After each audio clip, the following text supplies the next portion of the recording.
Assalamualaikum warahmatullahi wabarakatuh. Selamat sore Kak Safira. Sore, Waalaikumsalam warahmatullahi wabarakatuh.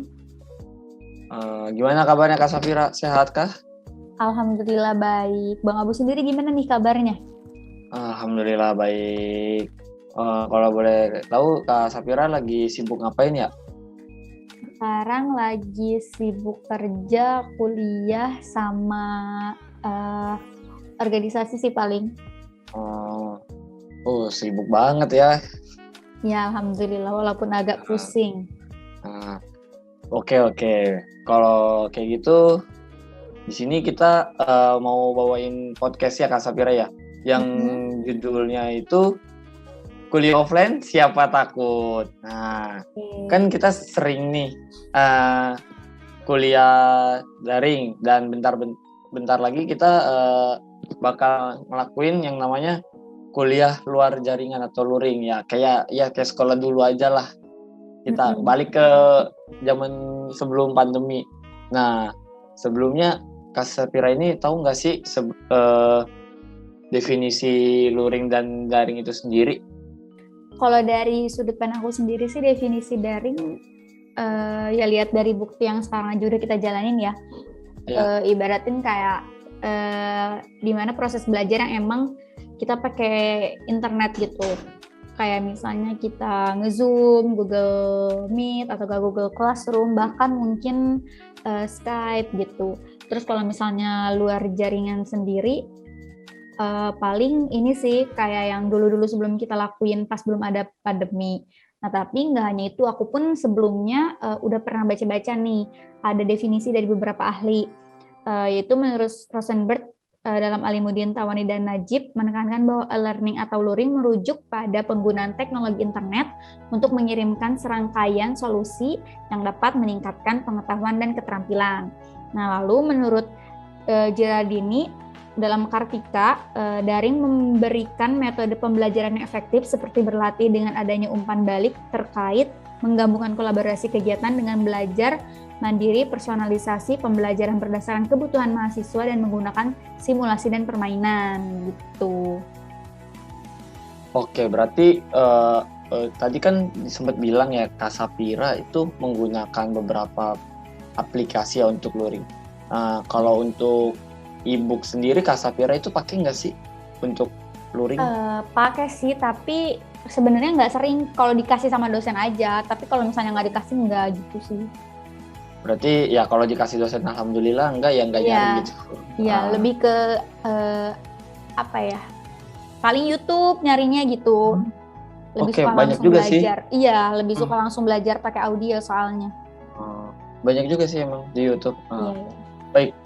Tadi kan Kak Safira sendiri udah menjelaskan ya definisi daring dan luringnya.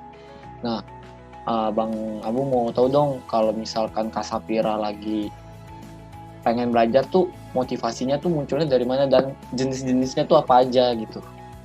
Ya, kalau dari aku sendiri sebelumnya aku bakal jelasin nih jenis-jenis motivasi belajar tuh ada berapa. Menurut Sri Hapsari, jenis motivasi belajar tuh dibagi menjadi dua, ada intrinsik dan ekstrinsik. Intrinsik sendiri yaitu motivasi yang dari dalam diri kan, dari dorongan dalam diri kita sendiri. Contohnya kayak emang kita belajar karena emang dari diri kita tuh mau gitu. Kalau misalnya ekstrinsik sendiri itu dari luar, kayak kita dapat dari dorongan dari orang-orang sekitar atau nggak dari dosen-dosen yang kayak gitu. Nah, kalau aku sendiri sebenarnya gimana keadaan sih, kayak kadang aku intrinsik kalau misalnya emang mata kuliahnya emang aku suka gitu kan. Kalau misalnya motivasi belajar ekstrinsik, waktu itu pernah dapet mata kuliah yang emang aku nggak terlalu suka, cuman dosennya ini enak buat nerangin, kayak rinci banget lah gitu, mendetail. Bahkan kadang setiap apa yang dijawab sama anak-anak walaupun kurang tepat, dia suka ngasih pujian gitu, jadi ke aku sendiri pun jadi semangat untuk belajar. Nah, itu paling pakai motivasi belajar yang ekstrinsik gitu. Berarti kalau Kak Safira ini bisa dibilang kayak kalau misalkan dikasih apresiasi baru kayak semangat belajarnya wah menggebu-gebu gitu. Iya emang. Oke, sekarang saya sudah mengerti maksudnya gimana ya. Oke, Kak Safira ini kan termasuk orang yang sibuk ya. lumayan lah ya, lumayan sibuk. Ya mungkin. Apalagi kita mau luring. Ada tips and triknya nggak sih Kak untuk meminimalisir rasa khawatir saat mau luring ini? Kalau dari aku sih, pertama nyiapin dari jauh-jauh hari ya persiapan aku nih. Kayak misalnya aku jangan terlalu leha-leha kayak daring gitu, kayak lebih keseringan main gitu. Terus mulai dari ngatur jadwal tidur aku kan, kalau misalnya lagi daring tuh biasanya jadwal tidur kita nggak teratur kan. Terus kadang kita lebih terlalu leha-leha, kayak misalnya ada tugas nih, kita bisa sambil kayak guru lagi nerangin kelas di Zoom, tapi laptop kita sebenarnya buka layar buat ngerjain tugas mata kuliah lain, kayak gitu. Nah, tapi kalau misalnya mau luring, perilaku kayak gitu jangan dilakuin. Kayak misalnya kita anggap aja lagi kuliah, tapi anggap aja lagi tetap buka, terus ngerjain tugasnya emang bener-bener nungguin kelas tuh selesai baru kita kerjain. Terus kayak kalau ngatur jadwal tidur, usahain jam 9 udah tidur gitu, jam 5 udah bangun, maksimal setengah 6 persiapin buat kuliah gitu. Jadi pas jam 8 mau kuliah tuh bisa lancar dan nggak ngantuk kayak kalau daring kan kita ngantuk ya. Nah, kalau misalnya banget malah ya kita usahain gitu.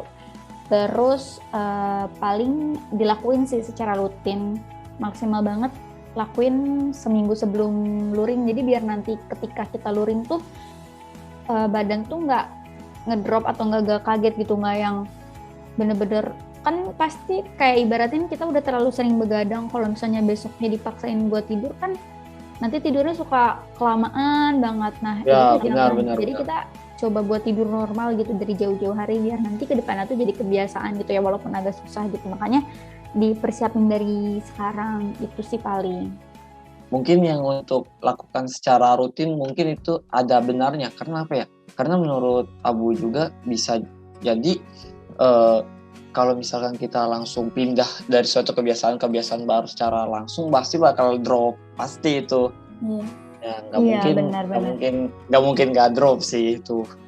Jadi ya yang dari Abu perhatiin tadi dari Sapira, lumayan sih persiapannya juga harus mematangkan persiapkan.